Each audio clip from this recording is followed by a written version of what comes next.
عزیز صاحب آج ایک بات تو بتائیں, یہ جب بھی ہم بد تہذیبی والا سیگمنٹ کرتے ہیں تو آپ کو کیوں غصہ چڑھ جاتا ہے؟ اس لیے کہ اس کو خوشیاں چڑھ جاتی ہیں. اچھا تو میں خوش ہوتا ہوں تو تمہیں اس پہ کیا رنج ہے؟ مجھے چڑھتا ہے غصہ, میرا تمہارا پرسنالٹی کلیش ہے. اچھا آج ہم جس پہلی بد تہذیبی کا ذکر کریں گے اس کا تعلق موبائل کے استعمال سے ہے کہ آپ نے خاص طور پر محفل میں یا مجلس میں بیٹھے ہوئے محسوس کیا ہوگا کہ کچھ لوگ جب گفتگو کر رہے ہوتے ہیں تو ایک شخص بیٹھا ہوا بہت اطمینان کے ساتھ اپنے موبائل پر مصروف ہوگا, کوئی گیم کھیل رہا ہوگا یا کوئی نہ کوئی وہ موبائل سے حرکت فرما رہا ہوگا, جس سے جو اس محفل یا مجلس میں دیگر لوگ جو شریک ہیں وہ ایک غیر محسوس طریقے سے ان کو یعنی ان کی حد تک کا پہلو نکلتا ہے. بھیج چڑھ جاتی ہے یار. میرا ایک دوست ہے پا سخی, ہر ویلے سپ والی گیم کھیلتا رہتا ہے. میں نے تو کئی دفعہ یہ محسوس کیا کہ فون سے سپ نکل کے اسے لڑ نہ جائے.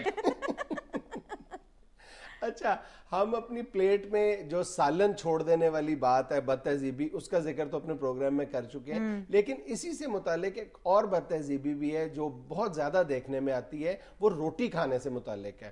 آپ نے اکثر دیکھا ہوگا گھروں میں کہ ہم کئی لوگ جو ہیں وہ روٹی کناروں سے کھا لیتے ہیں, خاص طور پہ نان, اور کئی لوگ کناروں سے نہیں کھاتے, کنارے چھوڑ دیتے ہیں, درمیان سے کھا لیتے ہیں, کئی لوگ درمیان میں سے نان یا روٹی کھا لیتے ہیں اور اس کے کنارے چھوڑ دیتے ہیں. یہ بہت, اور جو باقی بچ جاتی ہے وہ کوئی دوسرا شخص نہیں کھاتا. اور یا دوسری ایک اور اسی سلسلے میں دیکھنے میں یہ رویہ بھی آتا ہے کہ آپ روٹی اٹھا کے کھا لیتے ہیں اور اس کو اس طریقے سے توڑ کے پھینکتے ہیں کہ جو بچا ہوا ٹکڑا ہے وہ کوئی دوسرا نہیں کھاتا. حالانکہ یہ بھی بد تہذیبی ہے کہ سب سے پہلے آپ جو بچی ہوئی روٹی کے ٹکڑے ہیں وہ کھائیں اور پھر آپ جو ثابت روٹی ہے وہ اٹھائیں. روٹی کون سی جھوٹی ہو جاتی ہے؟ ہاں روٹی تو جھوٹی نہیں ہو جاتی, اور اگر جھوٹی ہو بھی جائے تو آپ نے آپس میں ہی سب گھر والے ہیں وہی روٹی شیئر کر کے کھا لیں. جیسے آپ سالن شیئر کر لیتے ہیں روٹی بھی شیئر کر لینی چاہیے. روٹی کو بچا ہوا ٹکڑا اٹھا کے کھانے سے کوئی توہین کا پہلو نہیں نکلتا, بلکہ روٹی کو ضائع کر دینے سے رزق کی توہین ضرور ہوتی ہے. یار کئی بندے میں نے یہ بھی دیکھے ہیں کہ وہ پلیٹ میں سالن ڈالنے کی بجائے ڈونگے میں ہی شروع ہو جاتے ہیں. یہ مجھے اتنا غصہ چڑھتا ہے, میں اس لیے نہیں ذکر کرتا کہ میں بھی ایسے کرتا ہوں. عزیز صاحب آپ بھی نا, اکثر شادیوں میں یہ بات دیکھنے میں آتی ہے کہ لوگ اپنی باری کا انتظار نہیں کرتے سالن ڈالنے کے لیے, جس چمچ سے چاول کھا رہے ہوتے ہیں وہی چمچ سالن کے بیچ میں ڈال کے تو پلیٹوں میں ڈالنا شروع کیا ہوتا ہے. ہاں یہ بد تہذیبی بھی دیکھنے میں اور کرنے میں بھی آئی ہے. اچھا کھانے سے متعلق ایک اور بھی بد تہذیبی دیکھنے میں آتی ہے, وہ یہ ہے کہ جب آپ کھانا کھا رہے ہیں تو جس ٹیبل پہ آپ کھا رہے ہیں تو جو کپڑا بچھا ہوتا ہے وہ یا رومال یا دسترخوان جس میں روٹیاں لپٹی ہوئی ہوتی ہیں, اس سے ہم لوگ جو ہے اسی سے اپنے گندے ہاتھ صاف کرنا شروع کر دیتے ہیں, سالن والے ہاتھ, اور اس پہ نقشہ بنا دیتے ہیں ہم لوگ. یہ بھی آپ نے کی ہے؟ نہیں میں نے نہیں کی, ویسے مثال کے طور پہ کہہ رہا ہوں. اچھا ایک اور بد تہذیبی جو بہت کامن ہے گھروں میں وہ یہ ہے کہ ہم لوگ جب فریج کھولتے ہیں اور پانی کی بوتل اٹھا کے بجائے یہ کہ گلاس میں ڈال کے پئیں, بعض اوقات ہم صرف جلدی کا جواز پیدا کر کے بوتل کو منہ لگا لیتے ہیں. بالکل یہ بہت گندی بد تہذیبی ہے. یار تم یہ بات کرتے ہو, کئی عظیم بچے میں نے ایسے بھی دیکھے ہیں جو بوتل لینے جاتے ہیں تو رستے میں ادھر ادھر دیکھ کے گھٹ کو پی لیتے ہیں. عزیز صاحب یہ آپ کر چکے ہیں نا؟ وہ ہر چیز میں ہی کرتا رہا ہوں, میں کیا اتنا ہی گندا بچا ہوں؟ وہ نہیں تمہیں نظر آتا بیٹھا ہوا؟ اس طرح کے تو بچے بچپن میں مٹی بھی کھا جاتے ہیں. خدا کا خوف کرو, یہ بھی بد تہذیبی ہے.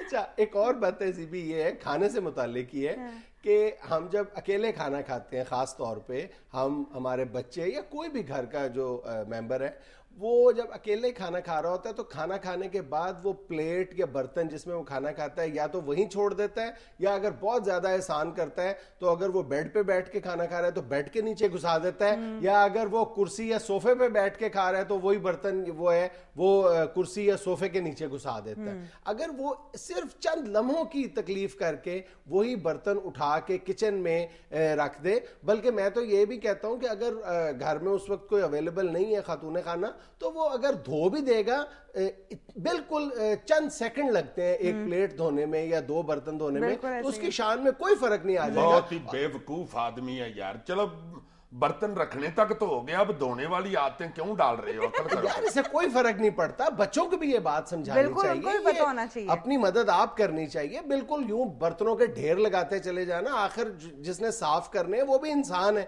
اس مشورے سے تم مجھے پانڈے دھونے والی مائی لگنے لگ گئے. اچھا, ایک اور بد تہذیبی جس کے بارے میں نہیں کہہ سکتا کہ بد تہذیبی کے زمرے میں آتی ہے یا نہیں آتی, لیکن ہماری ایک ویور خاتون ہے جنہوں نے مجھے 3-4 بار یہ میل کی ہے. ان کا کہنا یہ ہے کہ ماں باپ جب بچوں کو ڈانٹتے ہیں یا سمجھاتے ہیں تو اس وقت ماں اور باپ کو ایک دوسرے کو سپورٹ کرنا چاہیے.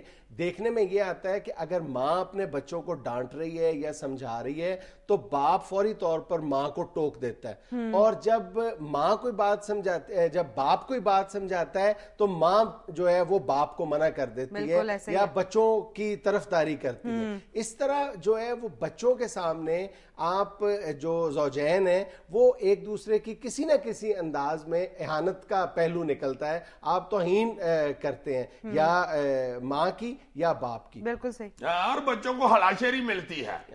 ویسے یہ میرا خیال ہے یہ والی جو بد تہذیبی ہے نا یہ گھر کے ماحول کے مطابق ہوتی ہے. اگر بیگم ڈاڈی ہو تو وہ کہہ دیتی عقل کریا کرو, ہمیں نا منڈیا نو تنگ کر دیا کرو. تو اگر باپ میرے جیسا سخت آدمی ہو تو ماں ڈانٹے تو باپ کہہ دیتا ہے عقل کرا کیوں ڈانٹ رہی ہو بچوں کو. یہ ڈاڈے ابا جان ہے. تو اس کے لیے یہ ضروری ہے کہ اگر باپ بچوں کو کوئی بات سمجھا رہا ہے یا ڈانٹ رہا ہے یا ماں سمجھا رہی ہے ڈانٹ رہی ہے, تو اگر ماں یا باپ میں سے دونوں کو کوئی اختلاف بھی ہے تو کم از کم بچوں کے سامنے اس کا اظہار نہ کیا جائے, بلکہ بعد میں اس کی تصحیح کر دی جائے کہ آپ نے جو بات سمجھا رہے تھے یا ڈانٹ رہے تھے وہ مناسب نہیں تھا یا آپ کا انداز ٹھیک نہیں تھا. بالکل صحیح کہہ رہے ہیں. اپنے کمرے میں جا کے بندہ پیری پڑ جائے بیوی کے, نہ کر پڑیے لوگ کے. عزیزی صاحب آپ واقعی ایسے ہیں؟ اور میں تمہیں شکل سے ٹیپو سلطان لگتا ہوں.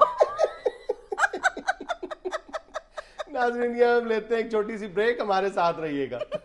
شروع میں ڈرتا تھا تمہاری بھابھی سے, اچھا اب تو مجھے عادت پڑ گئی ہوئی.